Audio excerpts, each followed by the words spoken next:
Our junior boys basketball team was playing their final game of the season, and they were up by about 20 points, I believe, and they were destined to sort of win this game and then move along into the playoff round.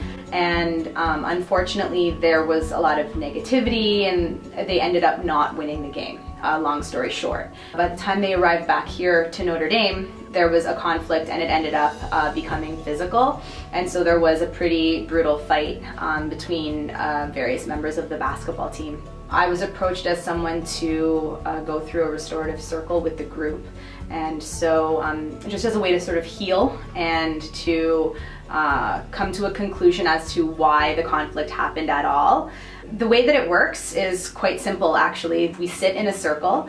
We used our auditorium stage as the location just because it's so open, and you ask just sort of simple questions to each member, and one of our administrators was part of the circle. The basketball coach was part of the circle, so they got to answer those questions as well. And as the circle facilitator, I sit there as a neutral body. When you realize what had happened, what were you thinking about? So that's the first question that everyone's asked. And then, what impact has this incident had on you and other people? What's been the hardest thing for you throughout the whole process, throughout the traumatic incident? And then, what do you think needs to happen to make things right? So we went around the circle 4 times and asked every member all of those questions, and they got the opportunity to answer those questions. The boys actually came to the conclusion on their own that, oh my gosh, this isn't a one-time fight. This isn't something that just happened out of the blue. This was something that had been building up the entire season.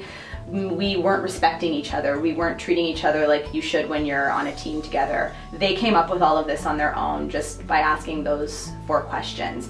I draw up a contract as a way to summarize the circle experience, and then I give it to each member of the team as well as anyone who participated in the circle, and they sign it and they keep a copy for themselves, just sort of as a reminder of the promises that they made that day.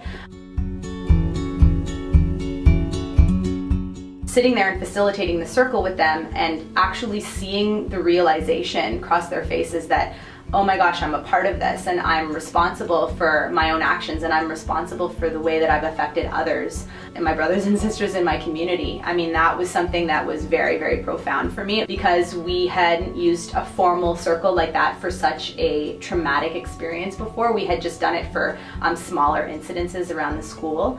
I think that if someone wants to start to utilize this as a restorative tool, a way to deal with conflict in their own community, start to do some research around restorative practices, start to figure out what it is about, because it's not just a thing that someone does. It's actually a way to think about things. It's a worldview, really, is more what it is.